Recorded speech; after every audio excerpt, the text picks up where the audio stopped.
We're going to show you one way to mount our squirrel and woodpecker wrap. If you have a different preference, that's fine.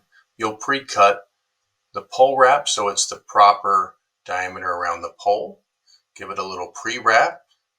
Use any type of wide head tack or nail. Start in one spot, hammer that in, and 3 to 4 down the edges, overlapping nice and tightly. This should be about lineman head height.